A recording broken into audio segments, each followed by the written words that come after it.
I'm Thomas Campbell. I'm the owner of Pitmaster Essentials, and today we are going to be smoking a 17-pound beef brisket hot and fast on the Hasty Bake Legacy. I'm going to be using Texas Bark as my rub and also Butcher BBQ beef injection. It is already mixed up and ready to go, so all I got to do is dump it in my container and then we're going to be ready to inject. So we'll be right back as we get ready to trim. Okay, so I just pulled this out of the refrigerator and we're going to pat it down dry. One of the first things you want to do is make sure that it's cold whenever you go to trim a brisket. The colder the better. As it starts to warm up, the fat will start to dissolve a little bit and get mushy, and it's harder to cut. So that's about the best we're going to get here. So first thing I like to do is trim off the decal fat right here. Obviously fat is flavor, but this is really thick and really hard and it will never render down. So just take a boning knife and just kind of go in like this. Nice and easy. Make sure to cut away from yourself. So obviously I'm getting down to the meat. For this portion of the video, I continued to remove the decal fat from that small cavity. I tried to only remove fat and keep as much meat intact as possible. Once I removed all the fat that I feel comfortable with, I then start removing fat and silver skin from the bottom of the brisket. Whenever you go to remove the fat from the brisket, make slow, shallow cuts. If you go too quickly, then you can cut into the meat. You will want to pinch a small portion of fat and pull it up and away from your knife. This will give you a handle, if you will, to remove these parts. You will want to remove as much fat and silver skin as you feel comfortable. You will notice that I leave fat and silver skin on the meat because if I were to remove all of the fat and silver skin, it would be very time consuming, and I don't feel this is necessary for this cooking. Okay, so I just want to bring you back real quick. So as you're doing this, if you just take your boning knife, which by the way, I'll have all of the tools I'm using in the description below. But if you take your boning knife and just go parallel with the meat and just slide it right underneath like that, then you will get a little tab that you can pull up and then slide the fat and the silver skin off. So again, right here, just go right underneath. And it's always good to have a sharp boning knife whenever you do this. Some people use a brisket slicer. I personally like a boning knife. And so again, just go right underneath. And if you get a little bit of meat with it like that, no big deal. Just do the best you can. Okay, so I got the bottom pretty good, so I'm going to flip this over on the top. So what you want to do with the brisket is you want aerodynamics. So, and then anything that's real thin, like see how thin this is down here versus this side over here is much thicker. So we're going to trim off about like that much and just make it more of a circular oval shape. And also, this doesn't have much of a mohawk, but I normally take the mohawk off. But there's some fat over here, so I'm going to trim this down to about 1/4 of an inch. As you can see there's probably about, I don't know, 1/2 inch or so of fat still on the fat cap. So anyways, whenever you go to do this, you want to, again, go slow and just take off a little bit. If I can get it in the best position here. And so again, so we're just going to go kind of like this. Do myself up a line and then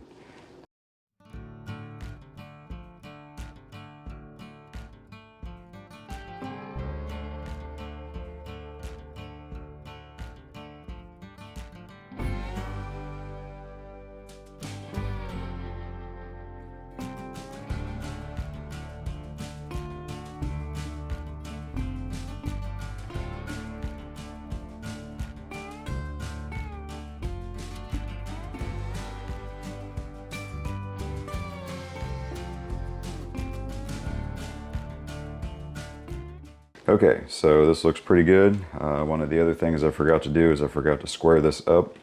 So what I'm going to do is just kind of spin it around so the camera can see. Move my injector out of the way. So see how this is coming off to the side here? It's coming out to a point. I want to round that off as best I can. So just take my knife and just kind of square it up. And then it's go nice and easy. Obviously the brisket is getting warm, so it's a little more squishy than what it was whenever I started. So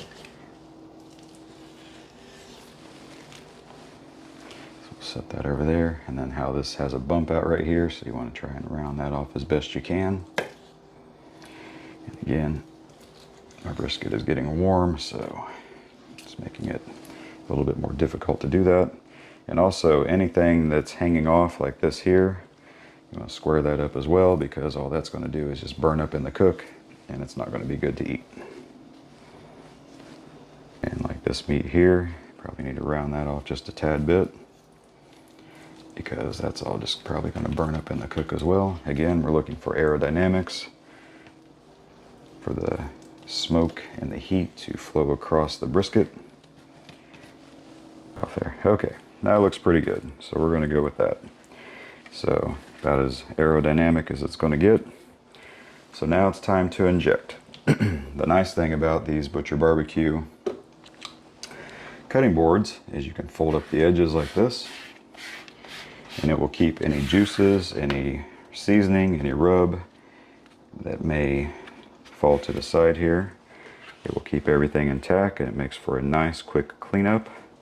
Okay, so now it's time to inject. So again, got the Butcher BBQ beef injection. Just have a container here, so shake it up. It's already pre-mixed, don't have to add anything to it, and just a matter of pouring it in.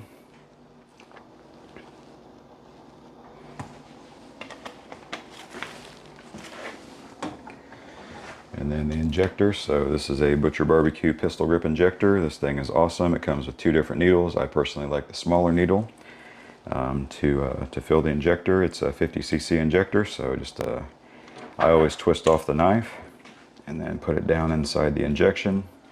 Makes it a whole lot easier to pull up. Also, I forgot to twist the back here. This makes a good seal with the washers right there. I think that's what they're called. And so get it nice and tight, that way nothing will leak through the backside of the injector tube. Okay, so whenever it comes to injecting, the brisket has 2 different areas. Basically it's 2 muscles. So you have the point and you have the flat. And so what we want to do is we want to focus on the flat whenever we go to inject, because the point is obviously thicker and it has a lot more intramuscular fat. As you can see, the marbling going through here, and it doesn't need as much injection.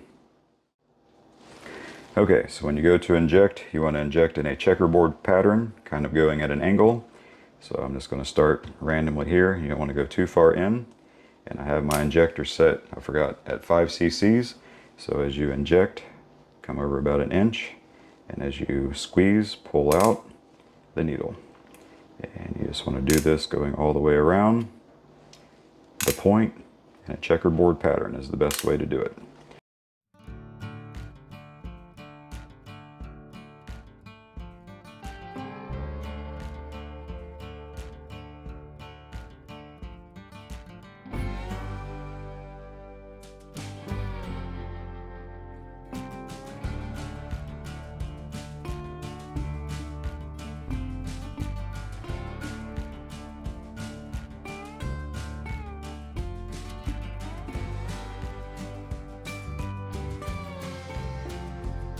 All right, and when we come back, we will be ready to add the seasoning.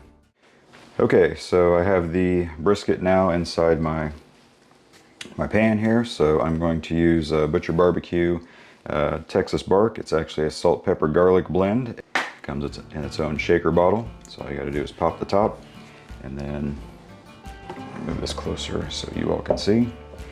And so you wanna try and do this as evenly as you can. So I'm gonna start over here, and just go like this, nice and even.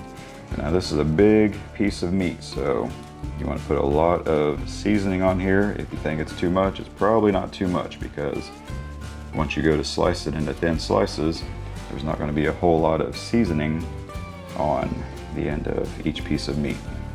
And also what this is going to do with the salt in here is it's going to dry brine, because I'm going to let this sit in the refrigerator while I go out and start the charcoal on the Hasty Bake. And also one thing that you want to do is whenever you put your rub on there, you get it nice and thick like that. A lot of people rub the rub. You don't want to rub your rub. You want to press your rub. So you want to press it into the meat, nice and easy. Like that.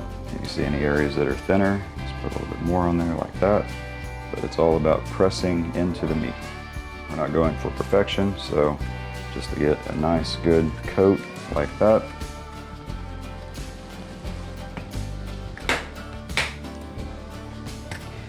And so now we are ready for the smoker. Okay, so here we are out at the smoker. So Hasty Bake is coming up to temp. I know I'm going to smoke this hot and fast. Right now it's only at about 216 degrees, showing about 210-ish on the dome up here, or on the hood.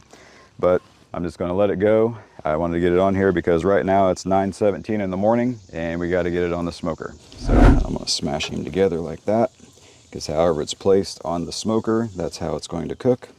And so at this point, also need to put this into the flat. So I always measure this. I want to go kind of in the middle like this. So I take my temp probe and kind of go right about where I think it would be. And so I keep my fingers right there, and then I'm going to slide it right in to the middle as best I can. And you always want to keep a temperature on your flat. So right about like that. So right now we are at 54.4, it keeps going down, so right around 54 degrees. And so we're going to let this guy go, and we will see you back in about an hour or so. Okay, so we are at probably about 3 hours in. It is 12:13 p.m. and I thought I'd do a temp check. So see the hood temperature is about 250-ish degrees. So on my signals over here, it is at 256.7. Internal temp is at 160.9 degrees. So I was wanting to cook this hot and fast, so I guess it is going to cook hot and fast. So have a ThermoWorks thermopin, so we're going to check and see how she's looking. And if you could smell that, it smells amazing. Just going to take a probe right here, so about 127 on the point. Go this way a little bit. 100 and about 129. So this is why you want to keep an eye on your temperatures, because in the flat over here where my temp probe is, it's at 160, and this is at 128, 129. Okay, welcome back. It is now 1:52. I believe we've been going for about 4.5 hours. We've actually hit our hot temperature of 315 at the grate, which is awesome. I decided to put a probe in on the point. So the point is at 155.4 and the flat is at 176.8. So I'm going to go ahead and wrap it because I don't want my flat to get too hot and too dry. So what I'm going to do is I'm going to pull off a couple sheets of butcher paper.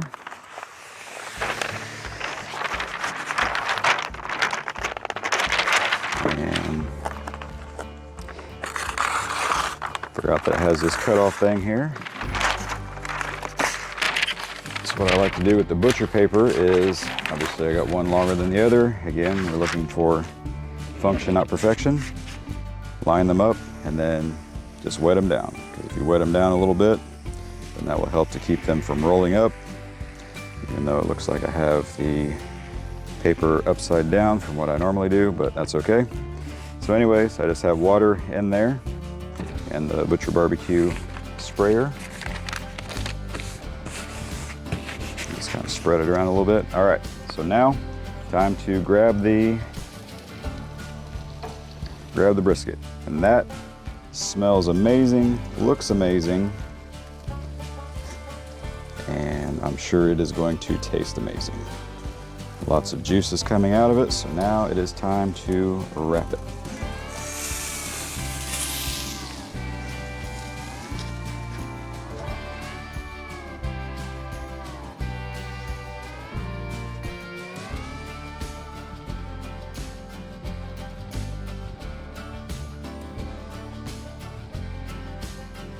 Back on the pit. Just want to make sure that it's nice and tight underneath, like that. And then put my probes back in, close it up, and then we're just going to let it rock and roll. So I'll be back here in a few minutes, and then we'll go from there. Okay, and we're back. It is now 6:33 p.m., so that's probably what, about, I don't know how long that's been, 9.5-ish hours.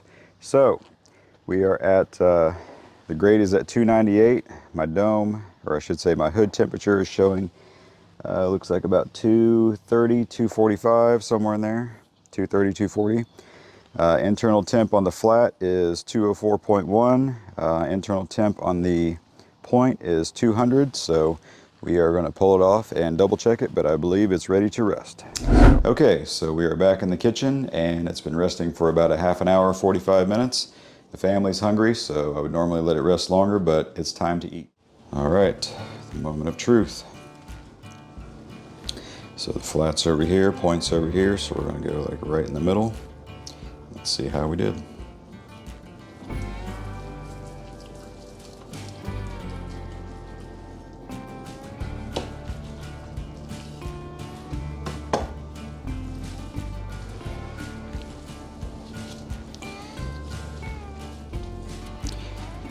Juice is flowing. Look at that. So now, do the bend test. Also, the Butcher BBQ Texas Bark rub. Absolutely amazing. The bark on here is just fantastic. Cut this one a little thick, but look at that. It's just falling apart in my hands. I can't even do the bend test. So, pull test. Just like that. All right, that looks like my bite right there. So, let's see how we did.